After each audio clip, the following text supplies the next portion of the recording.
Good morning dear students. मैं Santosh Kumar Kundara, assistant professor in physics, SPNKS government PG college Dausa. आज का हमारा टॉपिक है एक समान आपेक्षिक स्थानांतरित गति करते हुए निर्देश तंत्रों के बीच रूपांतरण समीकरण को ज्ञात करना।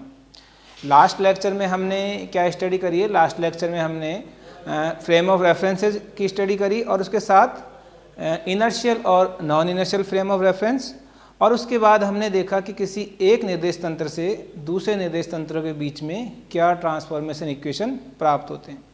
तो उसी को फॉलो करते हुए आज हम यूनिफॉर्म रिलेटिव ट्रांसलेशन जो मोशन है किसी एक फ्रेम की दूसरे फ्रेम के सापेक्ष, तो उस स्थिति में देखेंगे कि आपको क्या समीकरण प्राप्त होते हैं। तो सबसे पहले हम एक फ्रेम कंसीडर करते हैं।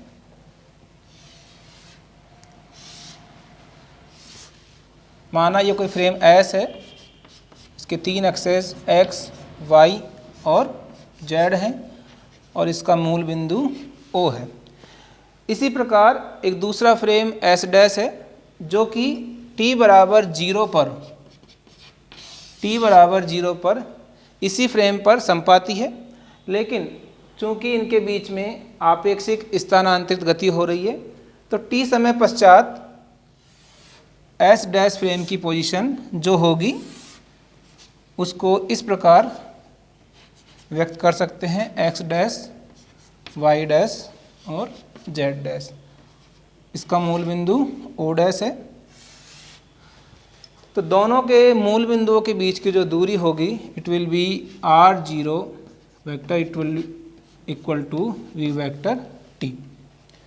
लास्ट केस में क्या था, ये डिस्टेंस आपकी कांस्टेंट थी, बट यहाँ पर चूँकि S डैश फ्रेम का वेग S फ्रेम के सापेक्ष जो नियत वेग है V है, तो ये मान समय के साथ चेंज होता रहेगा। अब किसी कण की कल्पना की जाए यहाँ पर, तो उसके स्थिति सदिश S डैश फ्रेम के सापेक्ष R डैश वेक्टर होंगे और S फ्रेम के सापेक्ष आप R वेक्टर कंसीडर कर सकते हो इस तरह से। ठीक है, S फ्रेम तथा S डैश फ्रेम के सापेक्ष किसी बिंदु P के या किसी कण के निर्देशांक। तो पुनः सदिश योग नियम से R0 vector plus R dash vector equal to R vector. ये मान क्या है आपका R0 वेक्टर, ये है R डैश और it will be equal to R vector. अब आपको क्या निकालना है, R डैश वेक्टर निकालना है, it will be R vector minus R0 vector, equation number first. इसलिए R dash vector equal to R vector minus VT, क्योंकि R0 का मान क्या है, V vector multiply by T। तो समीकरण 2 आपका स्थिति का जो रूपांतरण समीकरण है इस केस में उसको व्यक्त करेगा। क्या मान आ रहा है इसका, R dash equal to R vector minus V vector T। अब वेग का रूपांतरण समीकरण निकालना है, वेग का ट्रांसफॉर्मेशन इक्वेशन या रूपांतरण समीकरण। तो क्या करेंगे, समीकरण 2 का t के सापेक्ष अवकलन कर देंगे। तो dr dash vector upon dt equal to dr vector upon dt minus v vector 1, क्योंकि v वेक्टर आपका नियत है। तो ये मान हो जाएगा v dash equal to v minus v, समीकरण नंबर 3। ठीक है, इसको आपने v डैश लिख लिया है और dr अपॉन dt को कैपिटल V, और जो S डैश फ्रेम का S के सापेक्ष वेग है वो आपका क्या है, स्मॉल v है। तो इस तरह से समीकरण 3 आपका वेग के रूपांतरण समीकरण को व्यक्त कर रहा है। नेक्स्ट वैल्यू जो आपको कैलकुलेट करनी है वो है त्वरण का रूपांतरण समीकरण, और उसके लिए आप समीकरण 3 का पुनः t के सापेक्ष अवकलन कर देंगे। समीकरण 3 का t के सापेक्ष अवकलन करने पर it will be dv dash upon dt, vector आप रिप्रेजेंट कर सकते हैं, equal to dv upon dt minus 0, क्योंकि ये नियत मान है तो इसका अवकलन का मान 0 प्राप्त होगा। तो ये a dash equal to a, समीकरण नंबर 4। तो इस केस में आपने समीकरण नंबर 2, समीकरण नंबर 3 और समीकरण नंबर 4 क्रमशः स्थिति, वेग और त्वरण के रूपांतरण समीकरण को व्यक्त कर रहे हैं। तो यहाँ हम क्या देख पा रहे हैं कि स्थिति और वेग इनके मान समान नहीं है, जबकि त्वरण का मान दोनों निर्देश तंत्रों में आपको समान प्राप्त हो रहा है। नेक्स्ट केस है निश्चित कोण से झुके हुए निर्देश तंत्रों में रूपांतरण समीकरण। अभी तक क्या हो रहा था कि दोनों निर्देश तंत्र आपके ट्रांसलेशन मोशन में थे, लेकिन अब एक निश्चित कोण से झुके हुए होंगे, तो उनमें क्या संबंध प्राप्त होगा उसकी कैलकुलेशन हम करते हैं। दूसरा टॉपिक है निश्चित कोण से झुके हुए निर्देश तंत्रों में रूपांतरण समीकरण। निर्देश तंत्रों में रूपांतरण समीकरण।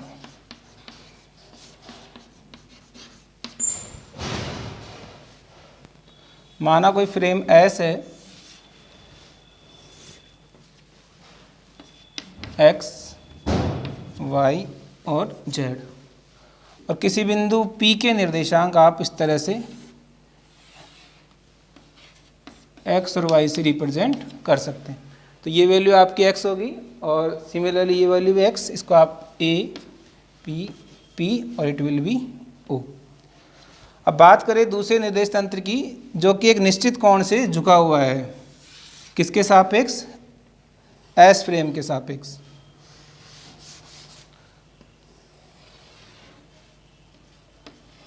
थीटा एंगल से it will B X dash Y dash, और जो Z डायरेक्शन है वो परपेंडिकुलर दोनों X और Y की होगी।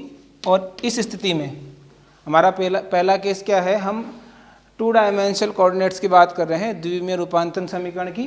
तो केवल X अक्ष और Y अक्ष ही एक निश्चित एंगल से झुके हुए हैं, जबकि Z के मान दोनों बराबर होंगे, Z equal to Z dash. दूसरी स्थिति में या S डैश निर्देश तंत्र में P के मान X डैश और Y डैश होंगे। अब आपको क्या याद करना है, X डैश और Y डैश का मान इन टर्म्स ऑफ X और Y आपको कैलकुलेट करना है। इसके लिए सबसे पहले बिंदु A से एक परपेंडिकुलर आप इस तरह डालेंगे,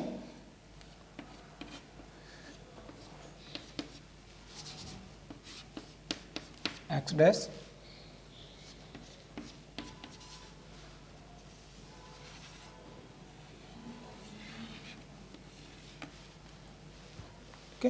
A, F, G, K।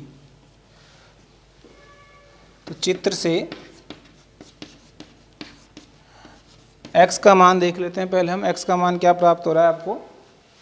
x का मान है OA इक्वल टू BP, और y का मान है, y का मान जो आपने निकाला it will be AP equal to OB, AP equal to OB, equation number first. अब x डैश का मान क्या होगा और y डैश का मान क्या होगा। x डैश देखिए आपका मान ये है, यहाँ से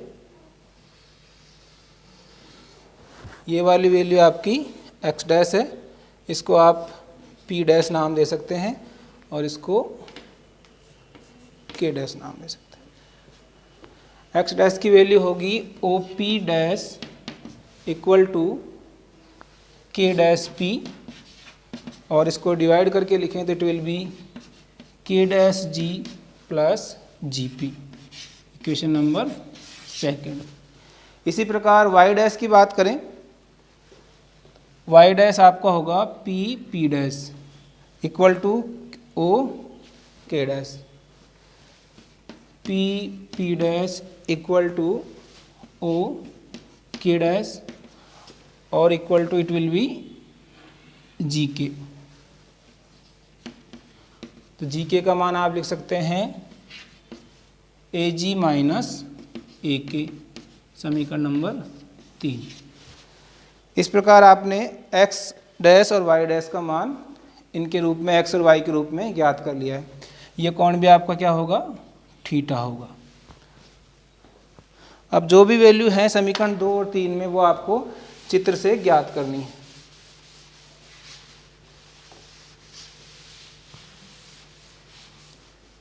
सबसे पहले ज्ञात करते हैं x डैश का मान। x डैश इक्वल टू क्या है आपका k dash G plus G P. k dash G का मान, k डैश जी का मान it will be equal to okay, okay plus G P. और ओके का मान इस त्रिभुज से, इस वाले त्रिभुज से के ओ ए से it will B x cos theta. और सिमिलरली जीपी का मान इस ट्राइंगल से GAP से आप निकालोगे, इसका मान प्राप्त होगा y sin थीटा, समीकरण नंबर 4, x डैश का मान। अब बात करें y डैश की। y डैश का मान क्या है, ए जी माइनस ए के। ए जी का मान इस एंगल से निकलेगा GAP वाले ट्राइंगल से, it will B y cos theta. और ए के का मान इस ट्राइंगल से AOK से, it will B x sin theta, equation number 5। समीकरण नंबर 4 और समीकरण नंबर 5।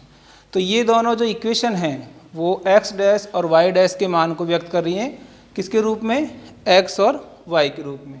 तो ये तो बात हुई 2 डायमेंशन ट्रांसफॉर्मेशन इक्वेशन की। इसी प्रकार आप जो त्रिविमीय रूपांतरण समीकरण हैं उनके मान भी प्राप्त कर सकते हैं।